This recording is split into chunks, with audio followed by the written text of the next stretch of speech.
ఏపీలో పాలన చేతులు మారి ఏడాది పూర్తయిపోయింది. అందుకే ఇన్నాళ్ళు కాస్త కామ్గా ఉన్న వైసీపీ నేతలు ఇప్పుడిప్పుడే గళం విప్పుతున్నారు. అధికార పక్షంపై విమర్శలతో విరుచుకుపడుతున్నారు. ఈ దెబ్బకి రాష్ట్ర రాజకీయం మళ్ళీ మెల్లగా వేడెక్కుతోంది. అయితే అక్కడ మాత్రం ఆ హీట్ కాస్త స్పీడ్గానే పెరుగుతున్నట్లు కనిపిస్తోంది. ఇష్యూ ఏదైనా సరే నిప్పులు గక్కుతోందట అక్కడి రాజకీయ వాతావరణం. ఇంతకీ ఆ రేంజ్లో రచ్చ రేపుతోన్న ఆ రాజకీయ రగడ ఎక్కడ? పల్నాడులో మళ్లీ మొదలైంది. గురజాలలో కాసు వర్సెస్ ఎరపతినేని. మెడికల్ కాలేజీ మొదలు రైతు మేళా దాకా. ఇప్పటికే సంవత్సరం నుంచి స్థానిక శాసనసభ్యులు కానీ పార్లమెంట్ సభ్యులు ఎవరూ దీన్ని పట్టించుకోలేదు. ముదురుతున్న మాటల యుద్ధం. ఎక్కడో కూర్చొని వీడియో వదులుతాడు. ఎక్కడ మన సమాధానం చెప్పాలా? ఎప్పుడూ డిషిమ్ ఎపిసోడ్లతో డిఫరెంట్ గా ఉండే పల్నాటి రాజకీయం ఇప్పుడు మరింత ఆసక్తి రేపుతోంది. గత 5 ఏళ్లు సిట్టింగ్ ఎమ్మెల్యేగా ఉండి ఇప్పుడు మాజీగా మారిపోయిన కాసు మహేష్ రెడ్డికి ఎమ్మెల్యేగా గెలిచి తన పరపతి నిలబెట్టుకున్న ఎరపతినేనికి మధ్య పచ్చగడ్డేస్తే భగ్గుమంటోంది. చిన్న రోడ్డు నిర్మాణం మొదలు మెడికల్ కాలేజ్ కన్స్ట్రక్షన్ దాకా ఇద్దరి మధ్య మాటల తూటాలు పేలుతున్నాయి. విమర్శలు ప్రతి విమర్శలతో, ఆరోపణలు ప్రత్యారోపణలతో హోరెత్తిస్తున్నారు ఈ ఇద్దరు నేతలు. అసలే మాటకు మాట దెబ్బకు దెబ్బ అన్నట్టుగా ఉండే పల్నాడు జిల్లా రాజకీయాల్లో ఇప్పుడు గురజాల ఎపిసోడ్ మరింత హీట్ ఎక్కిస్తోంది.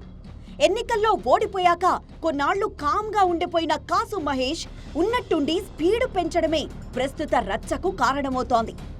ఓటమికి గల కారణాలను విశ్లేషించుకుంటూనే, చేసిన తప్పొప్పులను బేరీజు వేసుకుంటూనే ప్రత్యర్థులను టార్గెట్ చేసేందుకు ప్రయత్నిస్తున్నారు మాజీ ఎమ్మెల్యే మహేష్. ఏడాది పాలన పూర్తి చేసుకుని సుపరిపాలనలో తొలి అడుగు అంటూ ఊరూరా ఇల్లిల్లు తిరుగుతున్న ఎమ్మెల్యే ఎరపతినేనిపై విమర్శలతో విరుచుకుపడుతున్నారు. ఈ ఏడాది కాలంలో పార్టీ కార్యకర్తలను కలిసి భరోసానిచ్చే కార్యక్రమాలను చేపట్టిన కాసు కొంతకాలంగా ప్రత్యర్థులపై దృష్టి పెట్టారు. నేరుగా ఎమ్మెల్యే ఎరపతినేని పనితీరుపైనే విమర్శలు గుప్పిస్తున్నారు. ప్రధానంగా పిడుగురాళ్ల మెడికల్ కాలేజ్ నిర్మాణ పనులు నిలిచిపోవడంపై కాసు తీవ్ర ఆగ్రహం వ్యక్తం చేస్తున్నారు. కాలేజ్ దగ్గరికి వెళ్లి సెల్ఫీ వీడియో రికార్డ్ చేసిన మహేష్ వెనకబడ్డ పల్నాడు ప్రాంతానికి తాను మెడికల్ కాలేజ్ తీసుకొస్తే జరుగుతున్న నిర్మాణ పనులు ఆపేశారంటూ విమర్శలెక్కుపెట్టారు. దీనిపై ఎమ్మెల్యే ఎరపతినేని సమాధానం చెప్పాలంటూ ఆయన డిమాండ్ చేశారు. వైసీపీ హయాంలో 80% నిర్మాణం పూర్తయిందన్న కాసు మహేష్ మిగిలిన కొద్దిపాటి పనులను కూడా పూర్తి చేయలేకపోయారంటూ సిట్టింగ్ ఎమ్మెల్యేను ఎద్దేవా చేశారు మహేష్. ఆంధ్ర రాష్ట్ర ముఖ్యమంత్రి నారా చంద్రబాబు నాయుడు గారికి విజ్ఞప్తి చేస్తున్నాం, డిమాండ్ చేస్తున్నాం. దయచేసి ఏదైతే పల్నాడు నడిబొడ్డులో డాక్టర్ వైఎస్ రాజశేఖర్ రెడ్డి గారు మెడికల్ కాలేజ్ హాస్పిటల్ మేము 4 సంవత్సరాల నుంచి శాంక్షన్ చేయించి 400-500 కోట్లతో నిర్మాణం చేపట్టాం. 90% హాస్పిటల్ పూర్తయింది, 70% కాలేజ్ పూర్తయింది. దయచేసి దీని మీద మీరు దృష్టి పెట్టి, ఇప్పటికే సంవత్సరం నుంచి స్థానిక శాసనసభ్యులు కానీ పార్లమెంట్ సభ్యులు ఎవరూ దీన్ని పట్టించుకోలేదు. దయచేసి దీని గురించి ముఖ్యమంత్రి చంద్రబాబు నాయుడు గారు రివ్యూ చేసి 6 నెలల్లోనే దీన్ని పూర్తి చేసి ప్రజలకు అందుబాటులో తీసుకురావాలి మేము డిమాండ్ చేస్తున్నాం. మాజీ ఎమ్మెల్యే చేసిన విమర్శలు నియోజకవర్గంలో రాజకీయ మంటలు రేపాయి. కాసు కామెంట్స్ పై వెంటనే స్పందించిన ఎరపతినేని అధికార గణాన్ని వెంటేసుకొని వెళ్లి మరీ మెడికల్ కాలేజ్ నిర్మాణ పనులను పరిశీలించారు. ఎంతవరకు పనులు పూర్తయ్యాయి, ఇంకెంత మిగిలున్నాయి అనే విషయాన్ని వాకపు చేశారు. ఆ తర్వాత మాజీపై ప్రతి విమర్శలెక్కుపెట్టారు. కేవలం 45% పనులు మాత్రమే చేసి మొత్తం కాలేజీయే కట్టేశామన్నట్లుగా వైసీపీ నేతలు జబ్బలు చర్చుకుంటున్నారంటూ రివర్స్ కౌంటర్లు వేశారు ఎరపతినేని. తమ కూటమి ప్రభుత్వం ఒక పద్ధతి ప్రకారం ముందుకు వెళ్తోందన్న ఎరపతినేని మెడికల్ కాలేజ్ నిర్మాణ పనులను పునః ప్రారంభించడమే కాదు, దాన్ని పూర్తి చేసే బాధ్యత కూడా తీసుకుంటామని చెప్పారు. ఎక్కడో కూర్చొని వీడియో వదులుతాడు. ఎక్కడ మన సమాధానం చెప్పాలా? నేనేమంటానంటే, ఒక నిబద్ధత కలిగిన రాజకీయ నాయకుడు ఎవరైనా చేసిన పని చెప్పుకోవడంలో దాన్ని ఎవరు తప్పుపట్టాల్సిన పనిలా.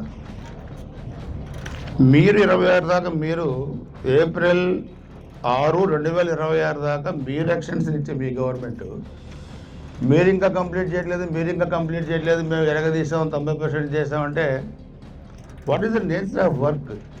ఇక్కడ మీరు ఫిజికల్గా చూశారు. దీన్ని ఇంకా కంప్లీట్ను చేయాల్సిన దానికి 10 నెలల టైం ఉంది. గవర్నమెంట్ ఇచ్చిన టైమే. మెడికల్ కాలేజ్ అంశం అయిపోగానే పిడుగురాళ్ల జూనియర్ కాలేజ్ అంశం తెరపేందుకొచ్చింది. ఎరపతినేని మద్దతుతో కాలేజీ స్థలాన్ని కొందరు రియల్టర్లు ఆక్రమించేందుకు ప్రయత్నం చేస్తున్నారంటూ కాసు చేసిన ఆరోపణలు అగ్గికి ఆజ్యం పోశాయి. ఆ స్థలాన్ని ఎవరు కొనుగోలు చేసినా తమ ప్రభుత్వం రాగానే వెనక్కి తీసుకుంటామని హెచ్చరించారు కాసు. అయితే మాజీ ఆరోపణలను అధికార పార్టీ గట్టిగానే తిప్పికొట్టింది. కాసు మహేష్ చెబుతున్న రియల్టర్లకు అన్ని అనుమతులు గత ప్రభుత్వ హయాంలోనే వచ్చాయంటున్నారు అధికార పక్ష నేతలు. కాలేజ్ని ఎవ్వరూ ఆక్రమించకపోయినా దురుద్దేశపూర్వకంగానే కాసు మహేష్ ఎమ్మెల్యేను టార్గెట్ చేస్తూ ఆరోపణలు గుప్పిస్తున్నారని కౌంటర్ ఇచ్చారు. ఎమ్మెల్యేగా గెలిచిన ఎరపతినేని తన పరపతిని పెంచుకునే పనిలో ఉన్నారిప్పుడు. ఇటీవలే కిసాన్ మేళాను భారీ స్థాయిలో నిర్వహించారు. రైతులకు అవగాహన కల్పించి అధునాతన యంత్ర పరికరాలను పంపిణీ చేశారు. అయితే మిర్చి మొదలు ఏ పంటకు మద్దతు ధర లేక రైతులు ఇబ్బంది పడుతుంటే మేళా ఎందుకు అంటూ విమర్శలు గుప్పించారు కాసు మహేష్. టీడీపీ నేతలు ఎప్పుడు ఏం చేస్తున్నారో వారికే తెలియడం లేదంటూ సెటార్లు వేశారు. ఇలా అంశం ఏదైనా సరే నేతలిద్దరూ ఢీ అంటే ఢీ అంటూ ఉండడం గురజాల రాజకీయాన్ని హీటెక్కిస్తోంది. పోయిన పట్టు కోసం కాసు ప్రయత్నిస్తుంటే దొరికిన అవకాశాన్ని సద్వినియోగం చేసుకునే పనిలో ఎరపతినేనున్నారు. మరి ప్రస్తుతం నడుస్తున్న మాటల యుద్ధంలో ఎవరు పైచేయి సాధిస్తారో చూడాలి.